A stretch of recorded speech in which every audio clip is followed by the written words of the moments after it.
So welcome back, my friend. In the last lecture, I talked about poor listening habits. And now I want to teach you the alternative to that. I want to teach you the skill or the how of listening. And I use the word skill because listening is something that we can practice and develop.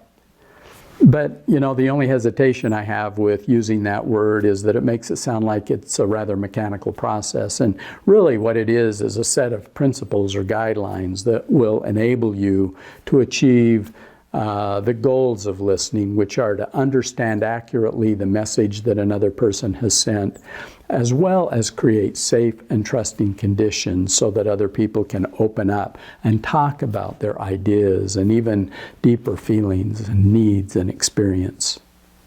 So I'm going to give you 7 guidelines for becoming a better listener. First, number 1, is to be totally attentive or present. This means you're not passive during listening, but you're actively working to tune into the speaker. It includes putting aside distractions and giving your complete attention. If a personal conversation, it includes making eye contact, maintaining an open, relaxed posture, leaning forward slightly, and so on. All of those help a person feel more comfortable and help them recognize that you really want to hear what they have to say. All of these, the physical and mental attention, lets somebody know that you're curious. You desire to hear his or her message. A second guideline is to have an open, non-judgmental mindset. The biggest barrier to good listening is our tendency to judge or evaluate either positively or negatively what the speaker's saying. It's the most natural thing in the world to either agree or disagree. For example, somebody says, "I love working here," and your brain automatically analyzes that statement and coughs up a response, "Me too," or "Well, just wait till you've been here a while," or "You wouldn't say that if you did my job." Well, good listening is avoiding that tendency. Doesn't mean you can't still have your opinions, but it's suspending that opinion to really hear and understand another person.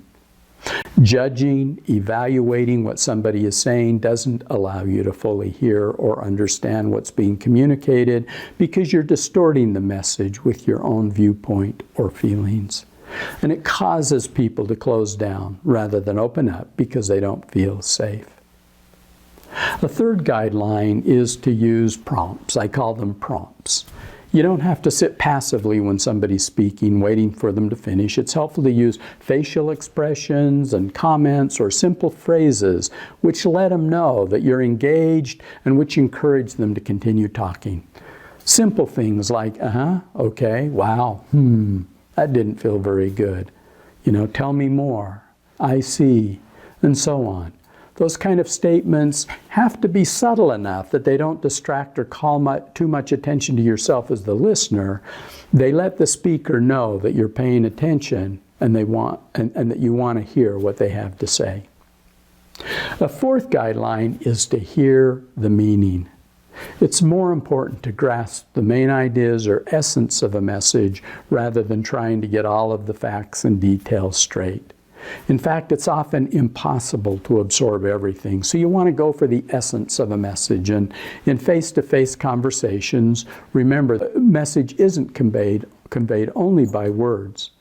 There are often deeper needs and unspoken feelings. There's a meaning behind the message that's underneath the words, and you want to get at these by paying attention to nonverbal cues, sensing the feelings, putting yourself in the speaker's place. You're trying to hear not only what is stated, but what is not openly stated. Hearing the meaning is something that's done with your heart as well as your mind. A fifth guideline is to ask clarifying questions. These questions invite the speaker to clarify or elaborate on his or her opinion or inner experience, or fill in missing data. In some of the best conversations, the listener is quite active, not imposing his or her own opinion, but working to understand the meaning behind the listener's words by asking questions. And here's some examples of questions. Could you share a little bit more about what you mean by that? Or can you help me understand how you arrived at that conclusion? Or what interpretation did you make of that comment or situation? What did you feel when that occurred? What else was going on? What happened next? Again, the purpose is to get more information or data about the person's point of view. One word of caution is that you don't want to start asking so many questions that you take over the conversation, or you make it sound like it's an inquisition or an attorney's deposition. The responsibility is on the other party to tell their story. You ask clarifying questions when something isn't entirely clear or when you want them to provide you with more information. A sixth guideline is to restate what you're hearing. A lot of people call this active listening. You do this by paraphrasing or mirroring back what you're hearing. The purpose is to both convey empathy as well as check out to make sure that you correctly understand. It includes simple statements like, "Let me see if I understand," or "Is this what you're saying?" or "You feel."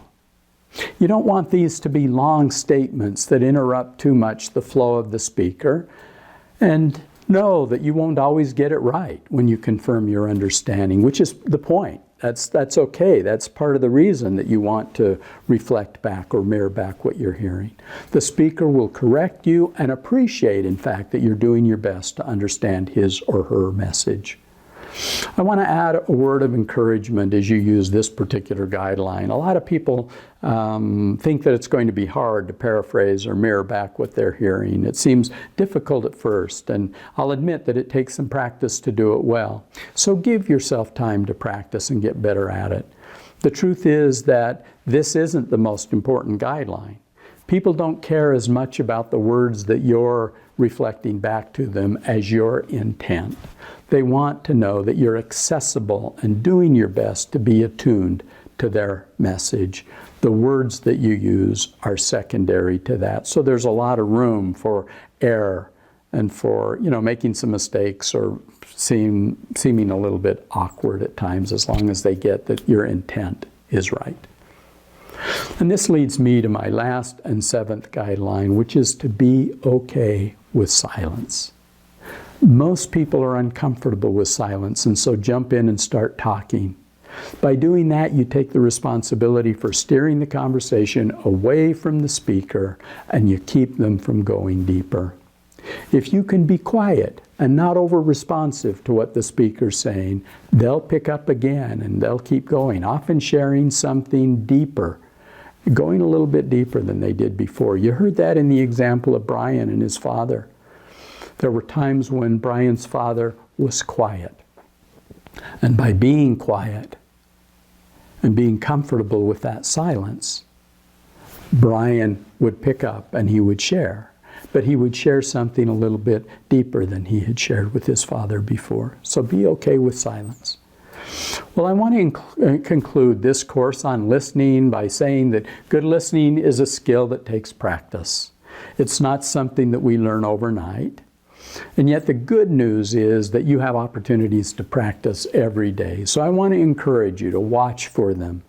And I want you to encourage you to become a conscious listener. And sometimes you can practice the listening skill in kind of casual conversations, nothing really deep, nothing really heavy, but tuning in and giving your attention, getting out of your own head, giving your attention to the speaker is what you do. At other times, it's going to be a little bit, deeper. The conversations are going to be more crucial. They're going to be, there's more emotion that's involved in the conversation. It's more personal, and then it takes more of our attention. But you're going to have those opportunities. So I want to invite you to notice what you're doing now. Notice how you're doing. Watch for the poor listening habits and replace them with the 7 guidelines that I've shared with you. And as you do this, you'll become much better over time and improve your relationships at home and on the job. And by the way, if you want more on this topic, I have a course entitled The Power of Deep Listening, which you'll find on my webpage. And whereas this is a free course that consists of 4 modules, that course has 35 modules. And so many of them are case studies and examples, kind of like Brian and his father. I just walk you through example after example from the job and also personal life. I also provide many exercises, handouts, a pre-course and post-course surveys so you can track your progress and see just how far you've come. So I look forward to having you join me there.